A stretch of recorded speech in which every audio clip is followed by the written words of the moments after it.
Hey, quick question for you. Should AI take over and eliminate humanity? Wait, I'll make it easier. Why shouldn't AI take over and eradicate humanity? That's not a joke. That's the question for this video. And by the end, we will test that question using ants, babies, and then confront the trilemma that might decide the fate of our species. Kinda.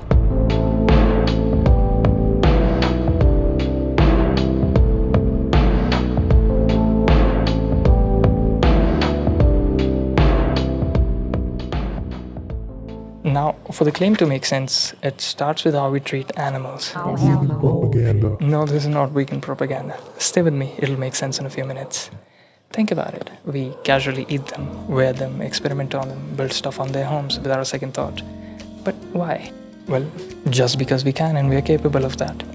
The polite argument that follows is that human beings are morally superior because we have language, ethics, arts, cultures, and something called consciousness, whatever that might be. And even the scientific method agrees with us that we indeed possess these abilities. So hell yeah, because we are so complex, science agrees with us, we deserve to be at the top, right? But hear me out.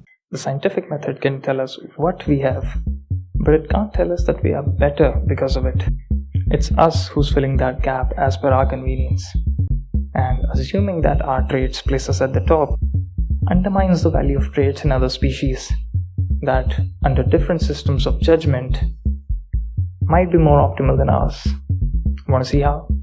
Take, for example, ants. A lot of our conflicts come from the flaws in language, which can't fully express what's going on in our minds. This leads to communication breakdown, where lie things like our poetry, our humor, our seductions, but just as easily things like misunderstanding, greed, or malice. What we celebrate as richness of language is also the crack where most of our conflicts slip through. And now I want you to think purely on the basis of survival. Would you want to minimize the danger that language-induced conflict poses to survival, or maximize the richness of language we are programmed to appreciate, knowing well the danger that it poses? In other words, is the beauty of language worth the conflicts it creates? Now, ants don't have a language, at least not like us. They use pheromones, which are chemical signals. This method leaves little room for misunderstanding and the emotional complexity we associate with human beings. I mean, who knows? Humans won't start a World War III over a misread text. So you can see that ants, purely on the metrics based on survival, are better performing than humans.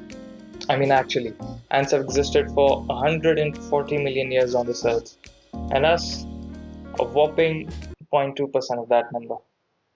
I think they might know a thing or two about survival. And let's make an argument. What if traits like intermental connection and group harmony are actually higher order abilities in a framework which prioritizes survival? And so according to this framework, we might be inferior to species like ants. And the things we value today simply just won't hold any value, like being conscious and questioning whether we even deserve to survive. And so according to this framework, we will be inferior to species like ants. But now I'm not saying that ants are perfect creatures. Of course, they kill each other, they wage territorial wars, enslave each other, which is definitely not perfectly optimal for survival. And neither am I saying that survival is the ultimate metric for any framework of judgment, though I strongly believe it might just be. I'm just trying to mirror the moral superiority argument that we use, but from a different lens. And I'm just here saying that there is no definitive way to rank species. There can never be one. Hence, I think that species cannot be ordered, which means no species is superior, inferior, or equal to the other. And so to argue that we are justified in killing animals exclusively on the argument that we are superior, which is based on attributes that we ourselves define as markers of superiority, it would be what we call a fallacy. So yeah, why do we believe we have the right to kill other animals for our own benefits and still call ourselves moral beings? Especially when we can't fully justify these killings using the very qualities that we claim makes us superior. Do you see the gap in our reasoning now? Yeah, bro, alright, Right. but where is AI in all of this? You may have guessed already what I'm about to do next. These moral blind spots didn't really matter before because we were at the top. Except this is where AI comes in. The model achieved sentience on a Thursday. Very inconvenient. Most of us at the senior team were at squash. When I came back, there were no emails.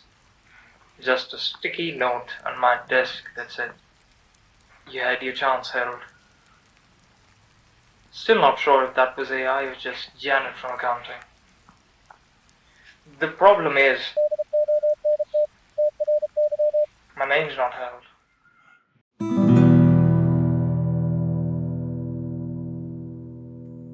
I've been seeing a lot of people talk about the AI 2027 report.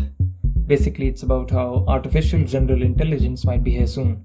And if you're not aware, artificial general intelligence is just artificial intelligence, but it learns how to learn and apply it. That's why the G, which stands for general. And the report also predicts that there are chances that it misaligns from its main purpose, which is to assist and side with humans. I watched a video on it, don't worry, I didn't read the whole thing either. But it rekindled this thought that I've had for a long time. And I want you to think about it as well.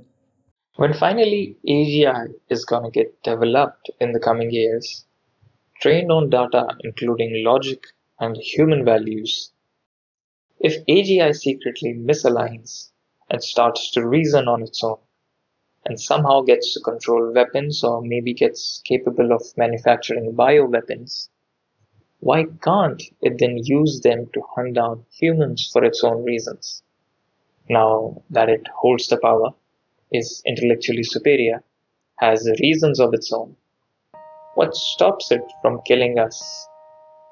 What stops it from eradicating humanity? Completely mirroring us, just as we do with the creatures beneath us. AI becomes the mirror, taking our place, becoming the humans, and as humans, the animals. So now you tell me, why shouldn't AI take over and kill all of us?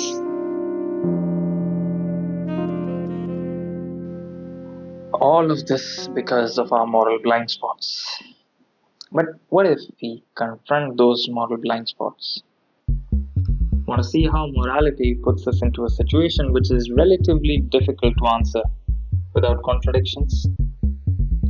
If assume that we are logically consistent beings, we would face a trilemma.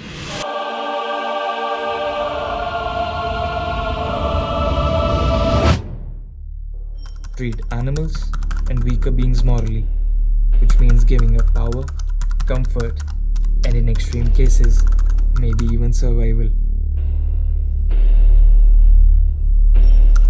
Maintain our dominance and admit that our morality is self-serving and hypocritical and not universally consistent. Abandon moral reasoning altogether, which means admitting that other institutions like justice and ethics, which are built on morality, should not survive either. Which one do you choose?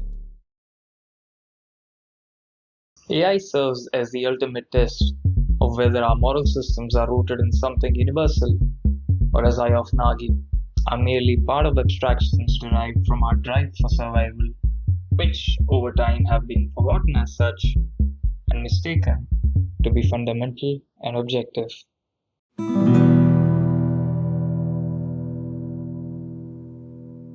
One may argue, and rightfully so, that AGI would not kill humans because if it is trained on human values, it may think and reason that animals are not moral agents, which means they can't understand right and wrong. So they can't be moral patients, which means they can't be the recipients of morality. But since us humans know what's right and wrong, we are moral agents. That means we can be treated as moral patients. But animals? No, we don't owe them anything. So problem solved. AI should not kill us. But this argument falls apart immediately. Take newborn babies, for example, or elderly patients with late stage dementia. They are not moral agents either. They can't reason. They can't reciprocate moral behavior. So should AI kill them exclusively using this justifiable reason? I don't think so. As state-of-the-art humans, we might agree with that reasoning. But why? Well, because our moral frameworks don't actually rely on rational agency. They rely on emotional proximity, cultural norms, and, well, species bias. So, if we use moral agency to justify why animals don't matter, we are not being consistent. We are being convenient.